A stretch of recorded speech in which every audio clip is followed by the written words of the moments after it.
Hello, welcome to more Haskell streaming.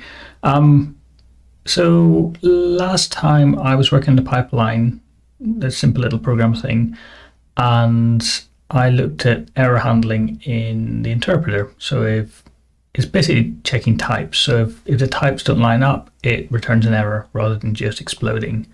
The plan for today is do a quick recap of what I've built and then look at error handling within the pipeline. So this is when you call a function that's one step of the pipeline and it has an error. How do we pass that through the pipeline? And it's basically implementing a kind of either type inside the pipeline, but I'm going to steal Rust's naming from Tim's suggestion. So I'm going to call it result rather than either, and we'll use OK and error as constructors. So quick recap. I've been building this pipeline. So you can call built-in functions and then pass the result of that into the next function, which will modify it and then pass the result into a final function. And we built that and it works. And then last time, well, I added some basic types. So we have something that returns a date and something that returns strings. Those are the two types we have. And I did the type checking and make sure that if you try and do this thing where we get a time and we pass it into something that takes a string, then we return the correct type of error. So what I want to look at today is, I guess, errors within the pipeline. So we're going to say if you have something like current time, which returns something of type time. Actually, let's not do current time, let's do parse time. So this will take some kind of time format, but we could just feed it rubbish. And then we'll try and pipe it into the next thing, and then we could maybe have something like format time. And we can give it some time format. So we say YY, MMDD, something like that. So the question is going to be how does this work? What do we do with it, I guess? What should the pipeline return in this case? At the moment, it just errors at this point. It doesn't actually continue and call parse time or anything like that. What I think I wanted to do is feed the error forward. So this will return a result rather than returning a time.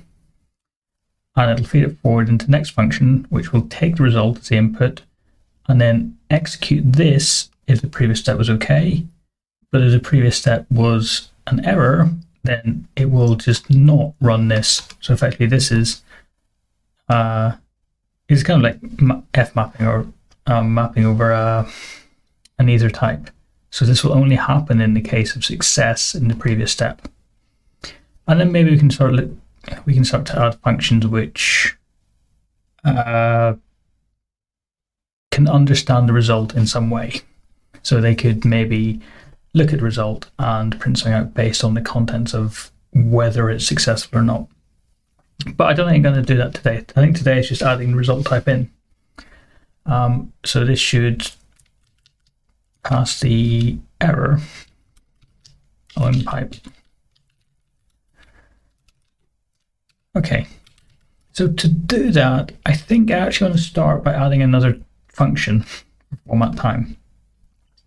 Just so that I've got something that I can pass parse time into, because I think parse time is the only thing that currently throws an error. So let's go to interpreter spec. Maybe we'll start there. Looks like a new window. So what do? We're going to say it passes errors. Maybe it returns error. From the outside, you don't know whether it passes it along or not. So we're going to say it returns errors if something goes wrong in one of the functions. Okay, so let's run, and the pipeline we want is something like parse time. I'm going to copy it because it gets quite complicated. So we're going to say if we run parse time, but we feed it I don't know why I copied this actually, because I want to feed some nonsense into it. So rubbish, and then we pass it into a function called format time.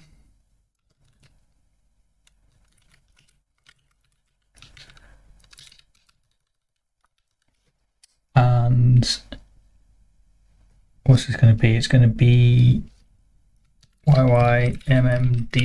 I think that should be okay. This should then be, kind of want it to be the right of the left in a sense. So I think even though the pipeline is errored, calling run has succeeded. So I don't think run returns an error. I think it returns right and then some value. But the thing it's going to return is going to be an error with something like invalid time format. Maybe I'll stick the function name at the start. So we'll say parse time, invalid time format, and then maybe we'll put format in there, something like that. Okay, so this error doesn't exist yet, so I'll go and I guess I'll start by creating that. So we have our types up here. We have a text value, time value of void. I'm going to create another type called result, and that's going to be error followed by some text. Whoops, text, not test. Or it's going to be okay and some value.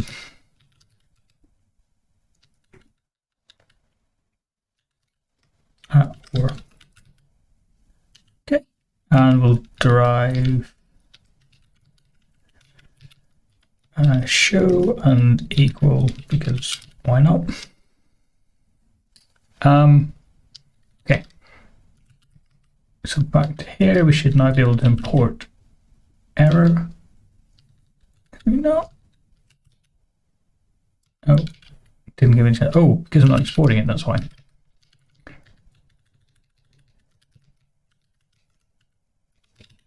So if I export the result and come back here, I should be able to import that. Okay, cool. Can match type value with actual type result. Yes, okay. Okay. So the type of run, where's run? Here are all these instances, quoting down here, run. It returns either some error, which is the text thing here, or I think I want to return result.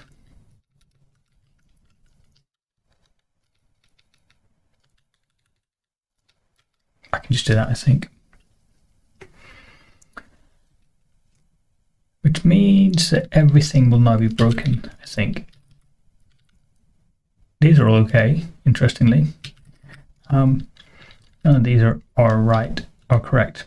Okay, so right should be okay of V. But I don't really want to do that. I want to push that down into eval, yep. Gives back an eval result, which is of type either error value or, sorry, either an error or the result. I think. Okay, kind of good because now everything's broken. So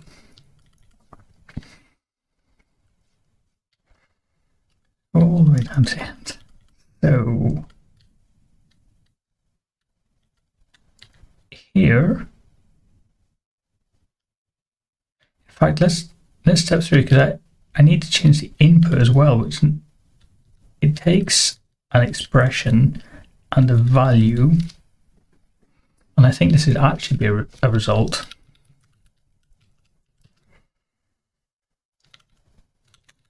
So we pass in OK void. Now we're going to call the built-in, but we don't call it a value. Oops. We call it with a result.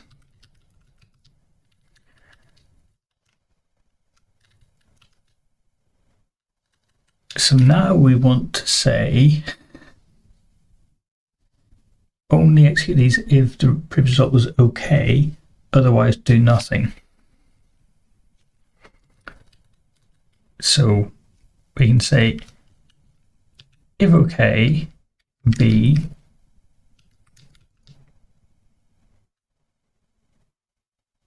then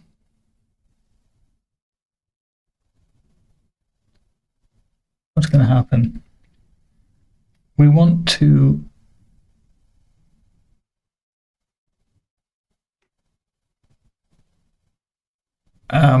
we want this is a bit awkward actually because no args doesn't do anything. Text arg does actually have a function. So do we type check before we? Yeah, I guess we type check first. Okay, so no args is going to, I guess we don't want to do anything if the previous result was not okay. So I think we take text value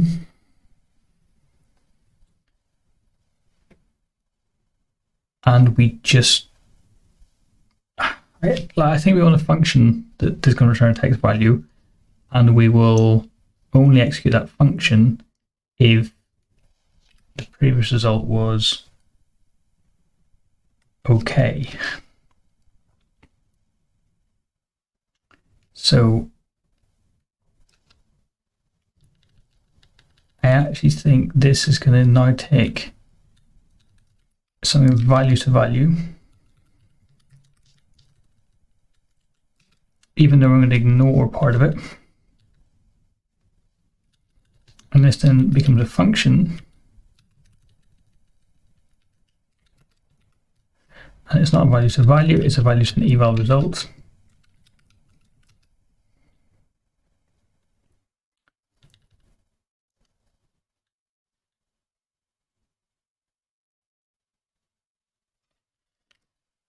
What have we got now? So we've got given,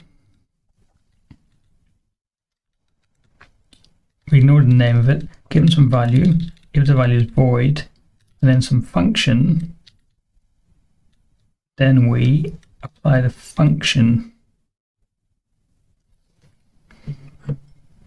to the value we got. So it would be pure function applies to void.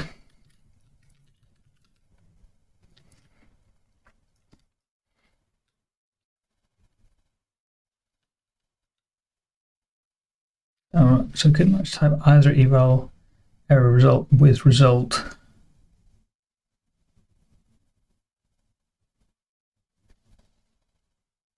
Function goes from a value, in this case void, to a result. Oh, we're going to pure. Sorry, that's what it is. Because it already returns an eval result. So I don't think I want that. I think I want a function. No, I don't want that because no, I don't want that. The eval result carries an error, but I think it carries an error in the interpreter. So when I have something which is calculating the result inside a pipeline, I don't want to return eval result. I want to return just a result. And I need to put the pure back in again. Okay, I hope this makes more sense for things that are not constants or that don't generate values, that don't take a void. Okay, so the function I want here is I want something which is like if okay, and that's going to take a previous result and it's going to take it's going to take a result and it's going to take a value. No, it's going to take a function.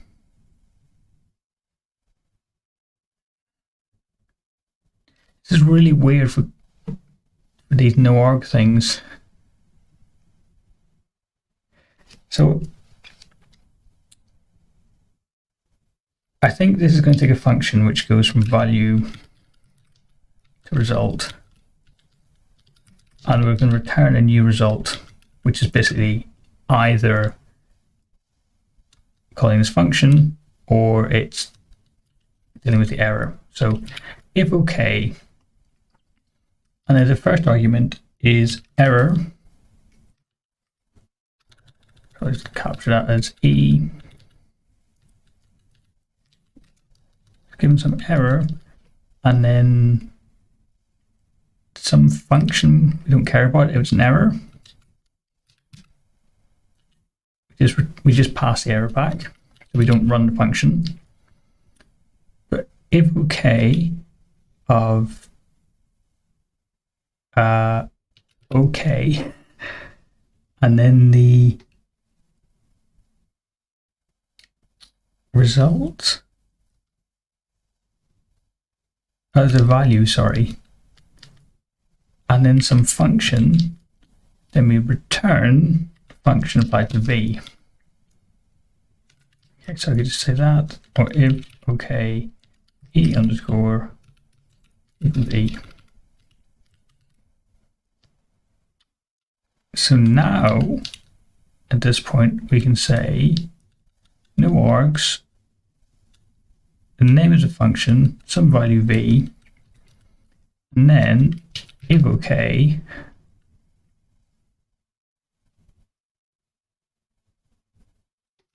I need to swap these around a bit.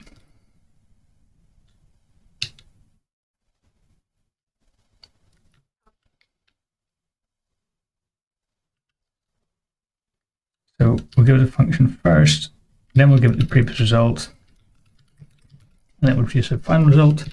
Just swap these arguments around a bit. So it's going to be function that, and oops, underscore and e. Okay. So now we need a function to if okay, which is going to take previous result. We just ignore it. And we return the text value.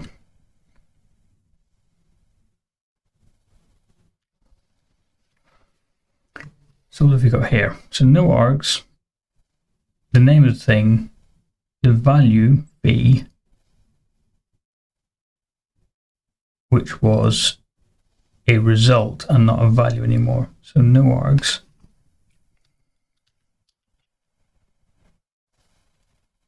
Needs to take something of type result.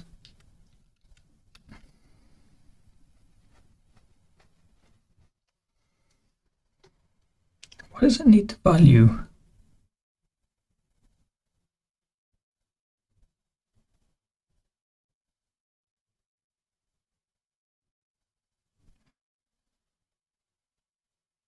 I don't understand why it needs, why we need to pass v into here.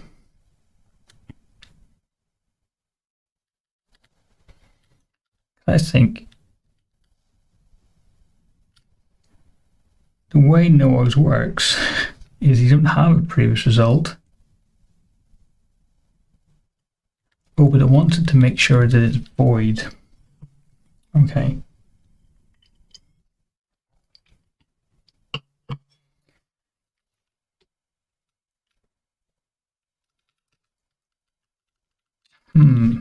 So it's kind of, the type checking is happening at runtime. It's not happening statically. which means that we pass the value in and then we check its type, rather than saying make sure the type of the previous function is something that returns void, or there is no previous function, I guess, then pass it. It's not doing that kind of checking. It's doing it at runtime. When it gets a value, then look at the value and see if it is void. Which actually is going to annoy me, because it means that the if OK needs to go in basically the wrong place. So we need to say if OK,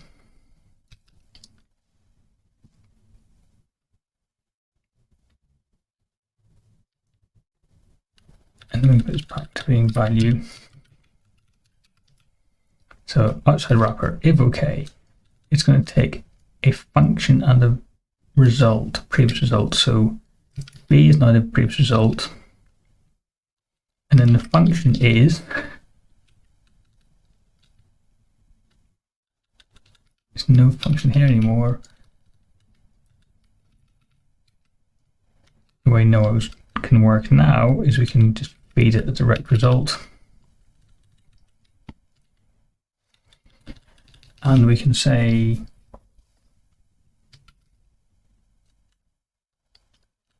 given some value, make sure it is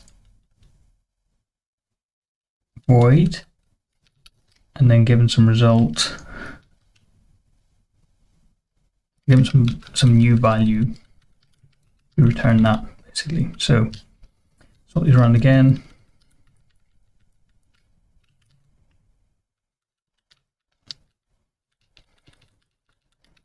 And again.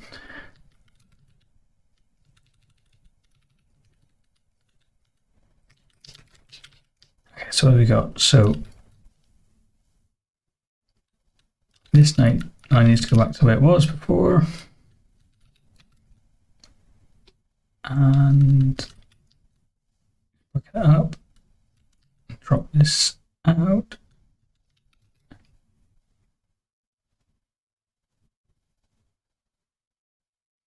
Okay, so now we're saying if B, which is now a result, was okay, then we call noargs. Right, now we have a bit of a problem. So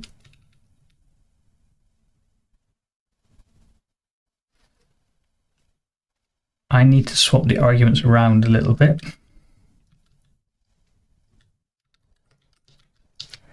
So in noargs, I need to put the result that we were going to return here. Really a function, I think. And then the value. Oops. No, I did the wrong thing. Sorry. So it's underscore v and then the value void. Okay. Hey Nicholas, I like your handling inside of VS Code. Is that a Haskell library or VS Code extension? Which error handling inside VS Code? Is it this inline error that's showing up in red? Because if it is that, it's a plugin called a VS Code extension called Error Lens. Yeah, so it's Error Lens is the extension which does this highlighting stuff, and it's not Haskell specific. I use it for Go when I'm at work, so pretty handy. Although it's very red because my code is pretty bad, but when my code is good, it's less red and it's nicer. Okay then, so if okay, given some previous result and some function, so this is now noargs should be a function, and the function needs to go from value to result. And noargs goes from value to an eval result. Okay, that's tricky. I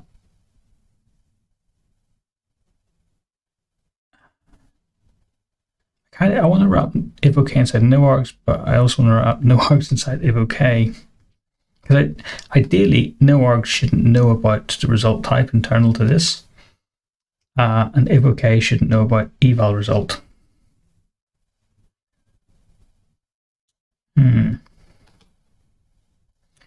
So if no args is going to run, what's it going to do? It needs to get the previous result. I mean, that would have to be OK void. Or error. That's also OK. Because if the previous thing returned an error, that doesn't mean that the types don't match. So what I might have done is open a can of worms here.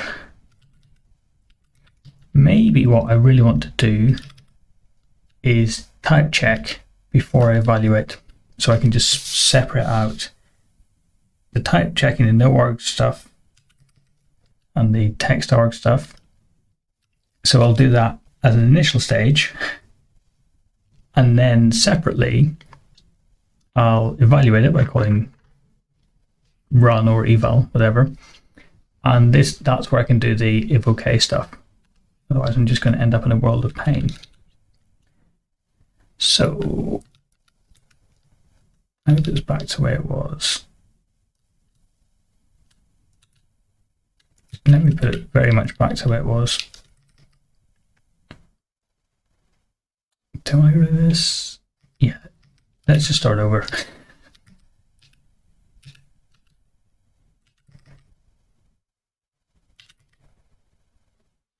Don't save. Is there a revert? Yes, there is. Okay, and then back to the spec. Okay, good. Right, so before I do error handling within the pipeline, I'm going to fix up the normal evaluation. So type checking happens outside of evaluating the pipeline.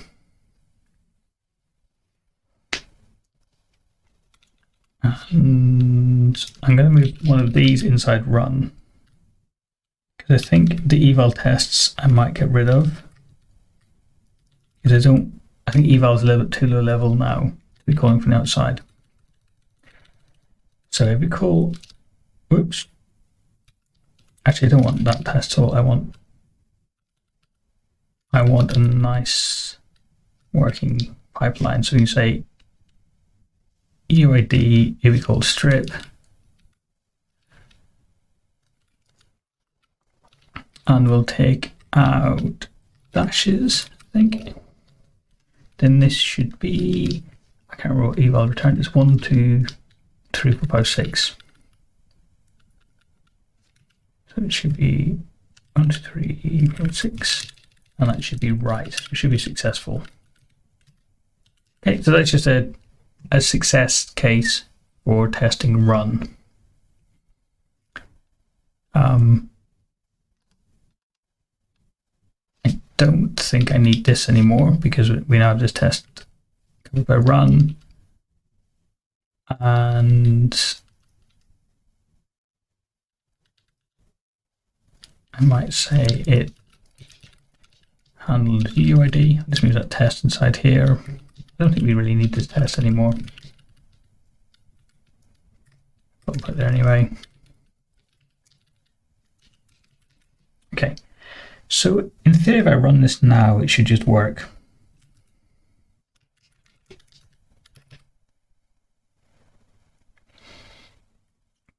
It does, that's good.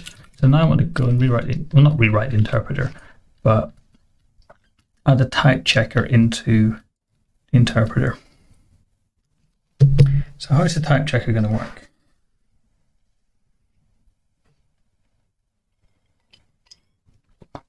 We need to know the type of the built-in functions, and currently that's just it kind of in the code that evaluates it. So either text arg or no arg, or we don't have time args yet, but that would be the idea. I might write a new function which type checks. It's going to put a new module, but I'm going to get circular imports if I do that, because it'll need to understand the value. So we need to import the interpreter, but the interpreters also need to import it to do type checking. So I'm just going to put it in this file. So much like we've got eval, we're going to have type check. And it's basically going to be the same thing as eval, but instead of giving a result each time, it just passes forward the type.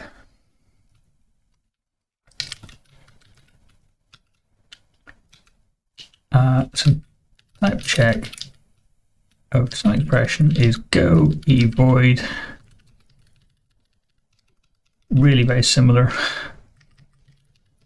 Where go, I'm going to fix my indentation. I must forget to do this every time it loads. So go of, takes an expression and a type. We don't have types yet. And it's going to return an eval result.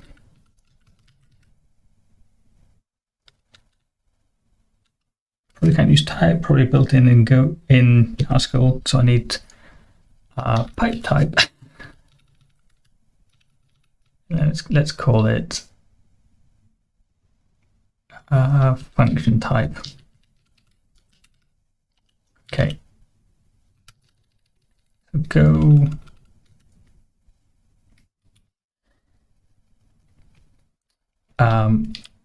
be very similar structure. So we've given some function type. Let's call it that. That's really going to confuse me next week. I'm going to take it even further and just swap the P and the T around. Right.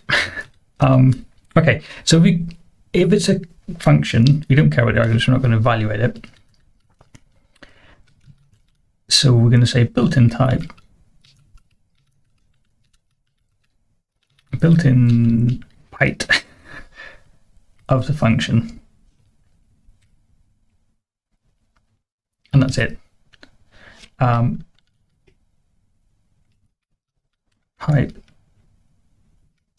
It's going to call some stuff and it's going to have some other expressions. And it's going to some previous type. And we're not dealing with the previous type yet. So I won't call this X. I'm going to call this P for height. So we will, I guess, same function, same structure. So we will look at the evaluating the first call given the previous type. And I just scroll down a bit. So if the first call in the pipe errors, then we just return the error. But if it succeeds and it's got some new type, then we just recurse. So we're going to check the remaining expressions with that type. Okay, so I'll define the type. So we define values up here, but let's define our pipe. And this is going to be text pipe.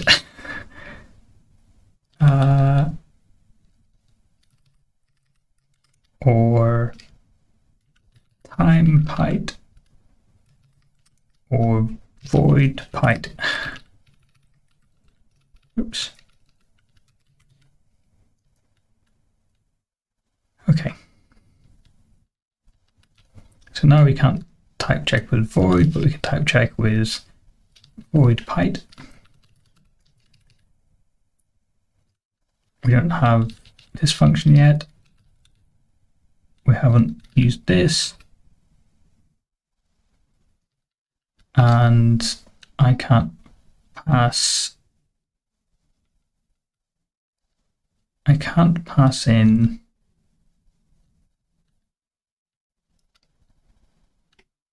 this. Okay. So it's not an eval result, it's a type check result, which is slightly different.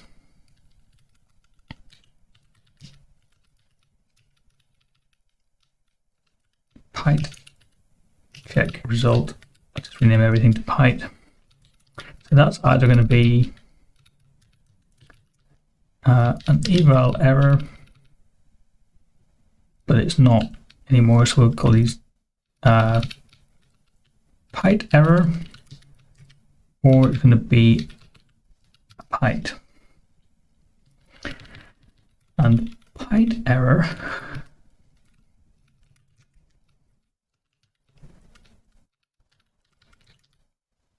is either going to be,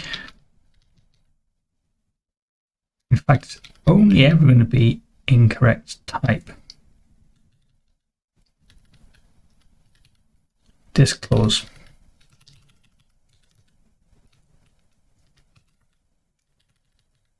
Get rid of that. And it's not our type, it's incorrect height. Like that. I'll just move that down. So you're there. And then, okay, so for this thing, we'll derive equality, but we'll unroll our own instance of show again. I might just copy it actually, because I can just use this string. So show a Pyt error. We don't have these clauses, but we do have incorrect Pyt. I can just delete this from eval. So it's incorrect Pyt, we'll say unexpected. Oh, have I returned the wrong error here? Hang on, let me just see what I did before. Incorrect arg type. No, it was a correct error. Okay, so it's not unexpected argument, expected whatever, it's unexpected argument type. When calling that function, we expected a particular type, but we got a different type. So this is the call, this is expecting, this is actual. Okay, makes some sense, I guess.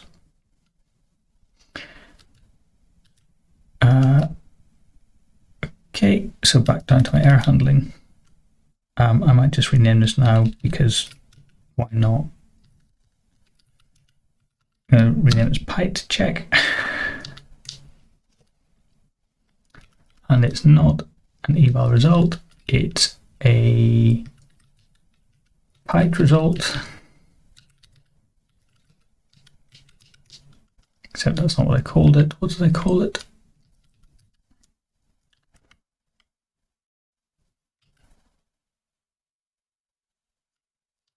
Pyt check result.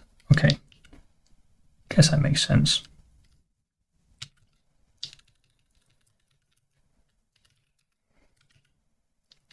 Pyt check result. Okay.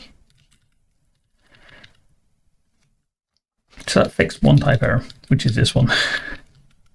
Now we're not actually checking the type. So we need to say if the type that we were passed in is the type that's expected from the function, then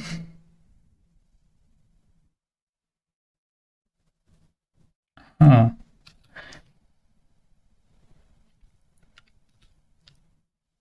are two types here. There's the input type and the result type. I need access to both.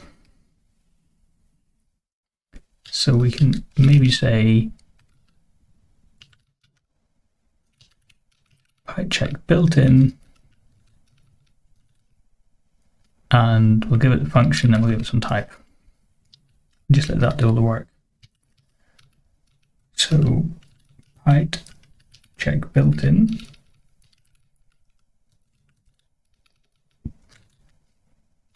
So what do we take here? We're going to take a function which is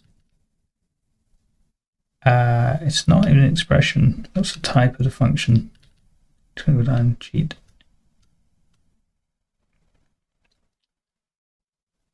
Oh, so call is just text. It's just the name of a function. Okay, so we give it the name of the function, then we give it the previous type, previous byte, and it's going to return a byte check result.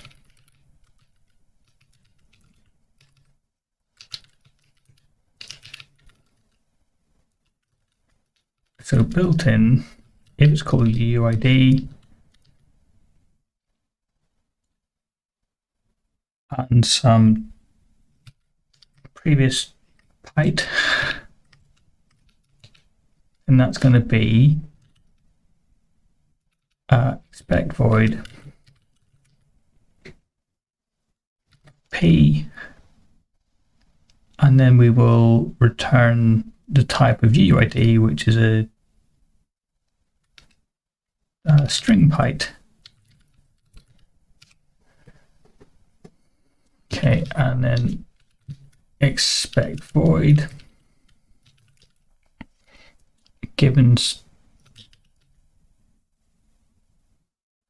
some byte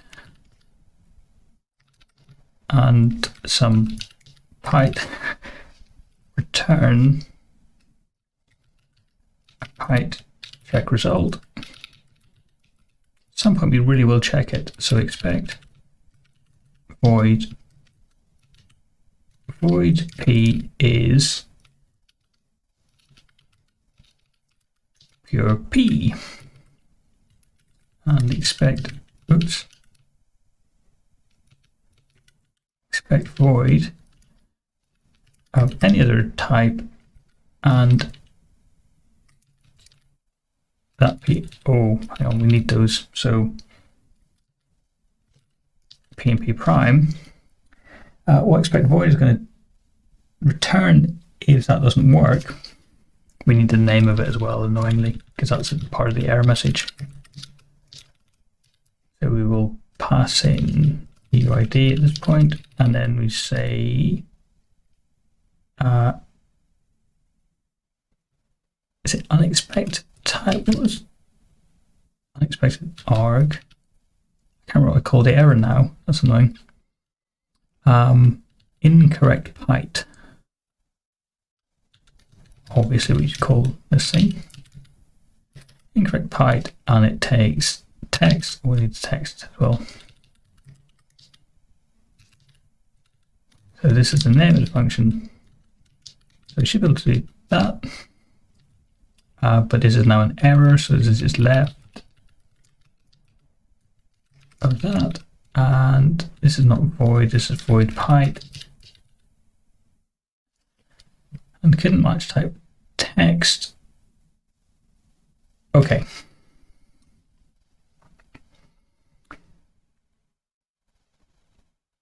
So incorrect byte takes a bunch of texts, but I'm not sure I want it to do that. I think I actually want it to take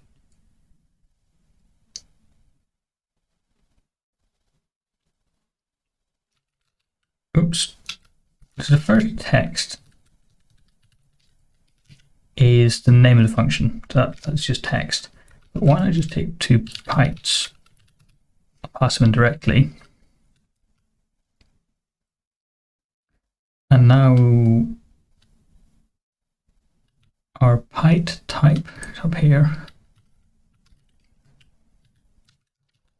Deriving, we'll derive equality, and then we'll write, I'll just derive show as well. It won't be super pretty, but we can come and tidy it up later. And it should be show the expected and show the actual. So back down here. Spec void now works. So we should be able, in our run,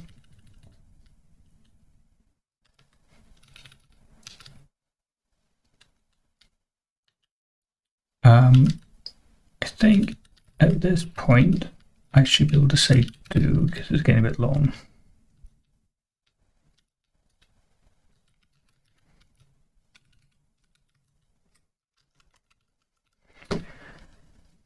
Okay, so what are we going to do here? We're going to pipe check it.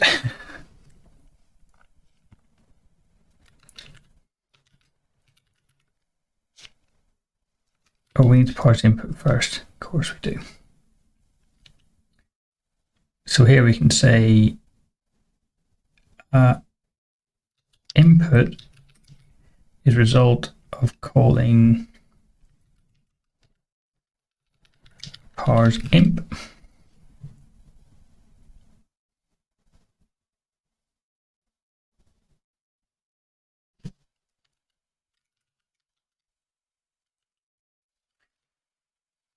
And then can we say this? Or do I need to check the error explicitly?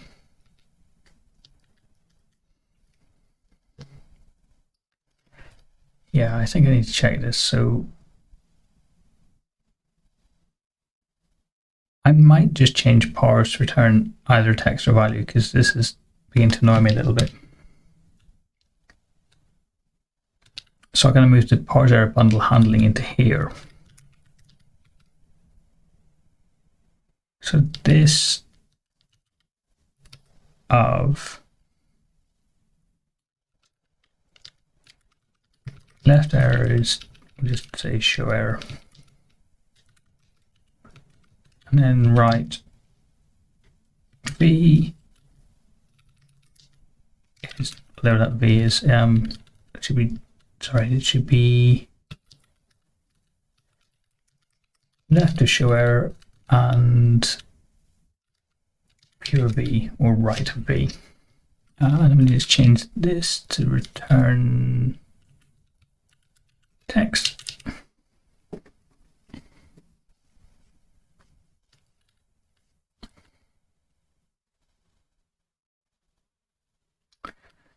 Okay, so we run parser, and it's going to be either this thing, sorry, parse expression is going to return an expression. So we're passing in the parsec ESA, and that will return a. So we have an implicit argument here. So parse input. There we go.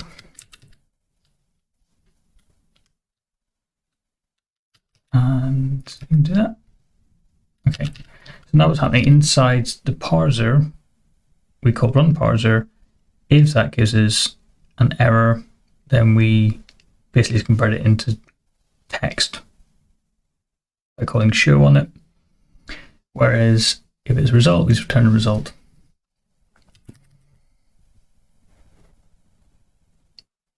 Right. So given some input, we parse it, and there should be some kind of expression. Okay, and now we can evaluate this.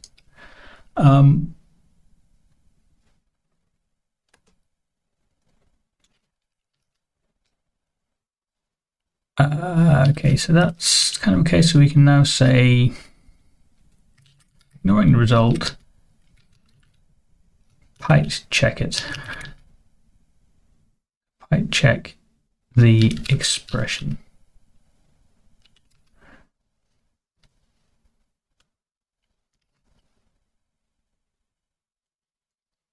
And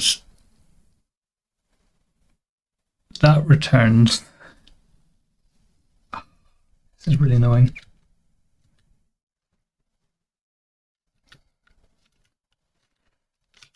So you can say case that of, and again, we need to convert it back to a string.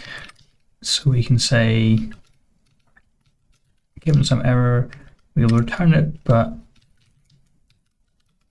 as that, and then write. Yeah, we actually do nothing with it. I don't know how we do nothing here.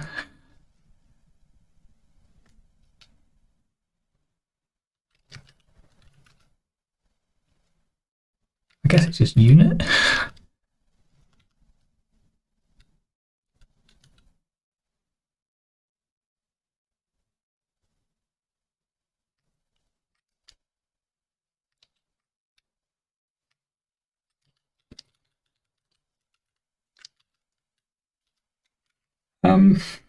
Can't do multi-line lets very easily. And actually it is left, we want to return the left. So this is very annoying.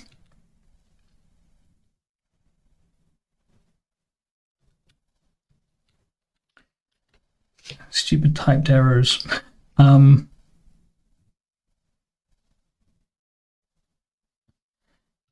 In the case of write,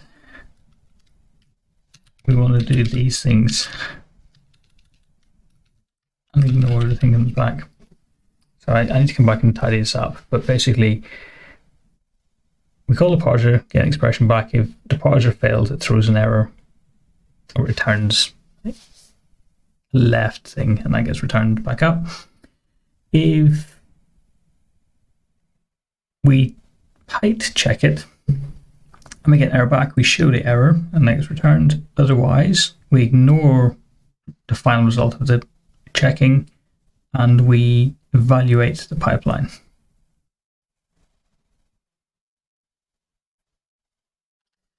We don't have string pipes, so it's text apparently. Okay, so it's going to be text.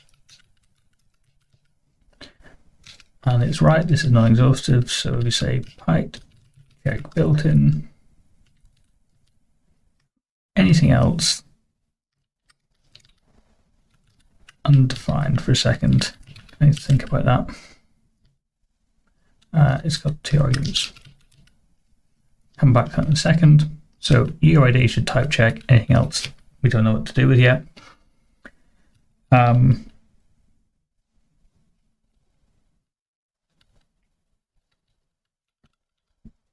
Okay, so down here we can stop checking.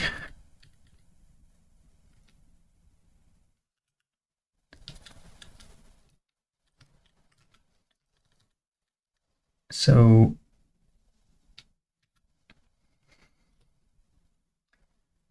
in fact, the only other exception I really have is unrecognized result.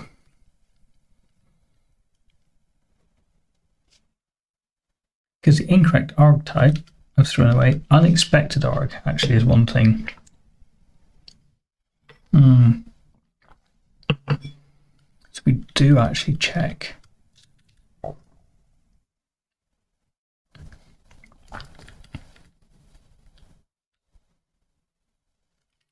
we checking? No. So UID expects to take nothing in. We don't need to check that, that's just a type check. This is a type check. A typo is a nice way of printing the types, but we come back to that later. Okay, so this is no longer an eval result. So eval result is we have unrecognized command. I guess that's a thing, but unexpected arg is not a thing anymore. So I wonder if I could just combine these two things, the eval result and the pipe check result, kind of back to the way it was before. So the errors we get in here are either unrecognized command, which is actually something you need to care about when pipe checking, or incorrect pipe. Let's take text and pipe and pipe.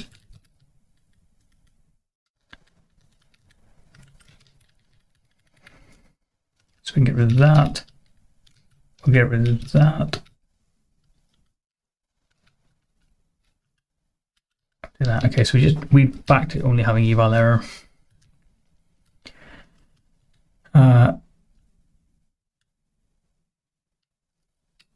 So this we can just replace with eval result.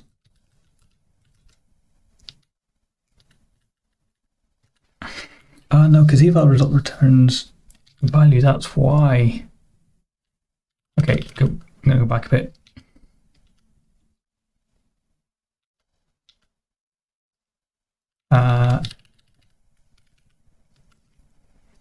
So eval error, I think I do want to combine, but eval result I don't. So eval result will be an eval error value, and pipe check result will be pipe error, an eval error. Oops, an eval error or a pipe. Okay, so that can go. And this one I want to add in the other case, which is incorrect pipe text pipe. I can check with that. And this now belongs in eval error, and there is no pipe error anymore. Okay. So now I can just say left. I need to get the name of the thing we're calling, and this is a unrecognized command, and that takes C. Okay, and then down here,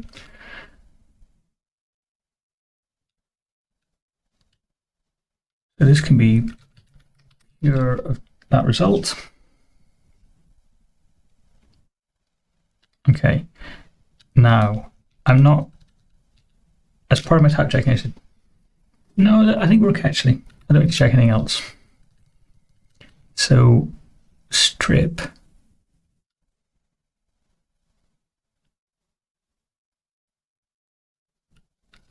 becomes pure that of V. Is that right?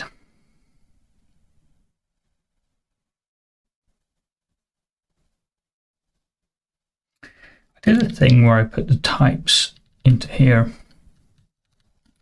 I think I'll just get rid of those because I don't need to pass the type for the value anymore. I don't think, because yes, I do, because I need to differentiate between them. I was going to say I don't need them anymore because we've checked the types already, so we can throw the type information away. But I still need the data constructors. So this isn't used for type checking anymore, but it is used to actually construct a value.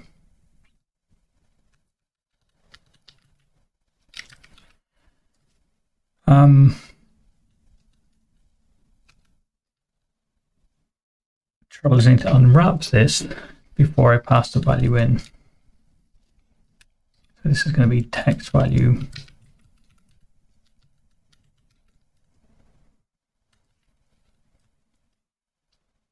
And here, this is just pure parse time of V.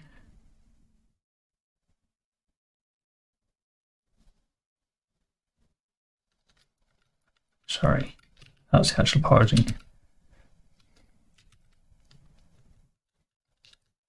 And this is going to be, we're not using V at all here.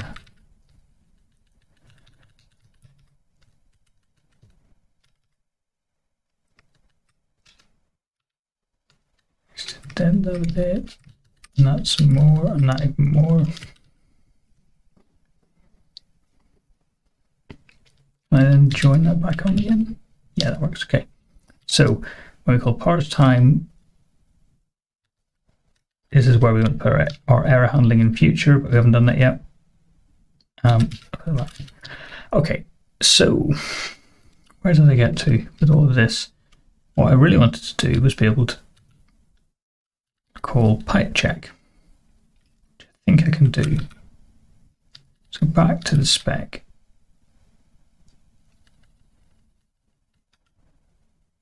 These will actually, not sure which these will pass anymore. We'll find out. Like, I don't think we return this string anymore, or we return this properly. But I can fix those if it's only a case of, oh no,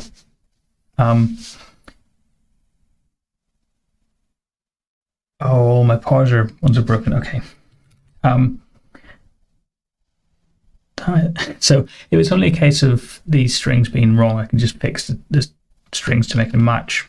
But I need to fix my parser first. So parser spec, I'm no longer returning the parse error bundle from megaparsec, so this should parse doesn't work.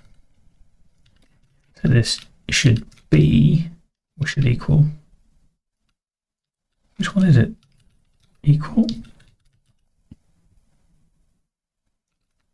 No, should be, come on.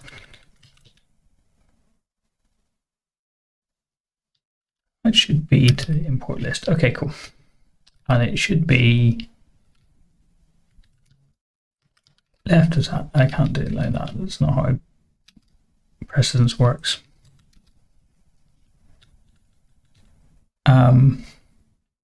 And it should be right. Okay, so now this should be right of that.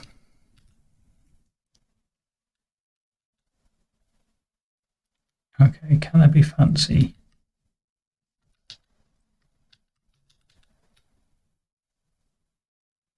So this should be, and then it's going to be right of that.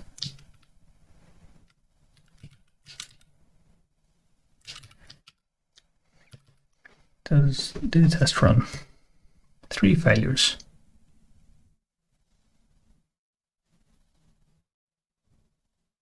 Okay. So my type checker doesn't handle most things. This is something I can fix the string for, so function unit is not taking arguments, but I actually return unexpected argument and calling UID expected text pipe, but get text pipe. So I've actually got my error messages wrong as well. But the other ones are broken because it can't type check them because they don't exist yet in the interpreter. So this is something to fix next week, I guess, where we just have a list of strings, and really what I want to be doing is looking them up in some, I guess, some map or something like that, where we map the name of the function to its type and its definition. But for now, I'll just hard code the rest of them. So what have we got so far? We've got strip and parse time. So if I did checking for those, strip,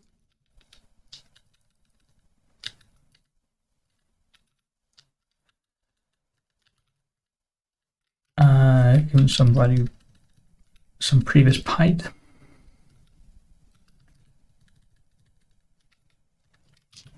Okay.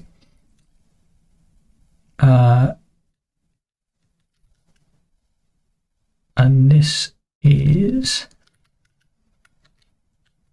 pipe check built in. Okay. Take some name and some value p, and then this can say expect void of parse time and p, and it should return a time pipe That's the return value from this. And this one can be expect text of strip the previous thing, and it returns text byte. So expect text goes from text byte return value and byte check result.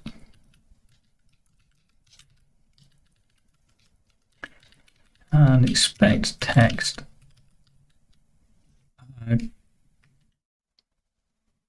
something given some text, it'll return type. So we say expect type, name of this thing we're calling previous type, which is P, and then ignore the result. This is going to be an error. It's going to be left of incorrect height, or C, it expected text height, but it got P. This is actually expected void height, but got P. Because we don't care about what it would have returned had it worked. So, are we getting closer? Are we just filling strings now? Yeah, cool. So, unexpected argument type when calling strip, expected, and then we haven't done this nice formatting yet. And this unexpected argument type when calling UID, expected void type, we've got text pipe, so we can actually fix that a little bit. In our show, so we can say show incorrect height, some call void specifically, and this, and the string we had for that, I'm just going to look it up, is function this does not take any arguments.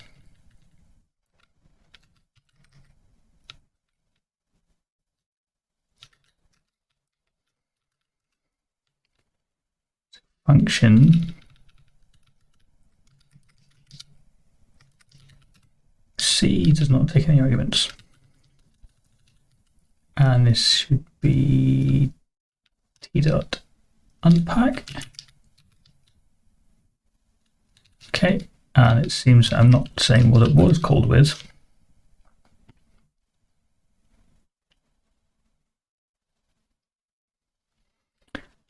Otherwise, we'll print this thing out. Oh, before I do that, sorry, go back to the spec, and I've just changed the wording a little bit. So it's unexpected argument type.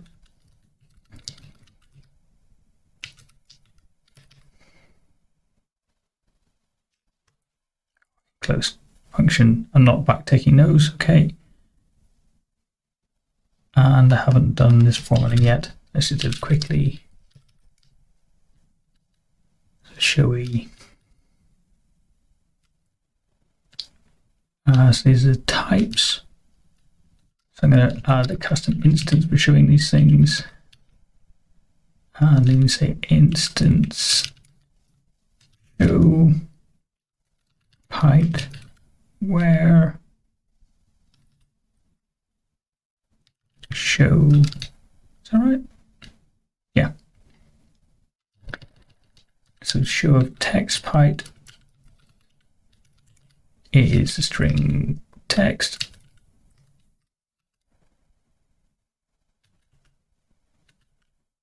Oh. No. There we go. Text pipe, and then time pipe is time, and void will be the other one. No, we should never show this directly, but if we ever need to, we can show like that. And does that get us slightly closer?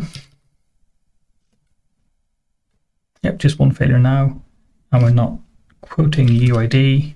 I think I have a helper for quoting, which is this, So it's actually, we can just call quote C.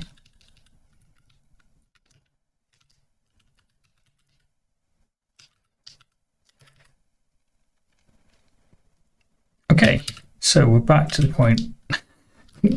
I'm back to the point I was in this morning. Well, not this morning, sorry, but at the start of this stream. Unexpectedly, I've separated out the type checking from the evaluation. But that should be good, I think, because it means that next week I can come back and look at the evaluation again and these built-ins, and I can start to turn these into results rather than values without worrying about doing type checking on the result. Yeah, so that'll be the plan for next week. Thanks for watching along. Thanks for the great suggestions of ridiculous names for types. But yeah, hopefully see you next week, and I'll hopefully finally get around to adding results into the pipeline itself. Cool. Thank you for watching.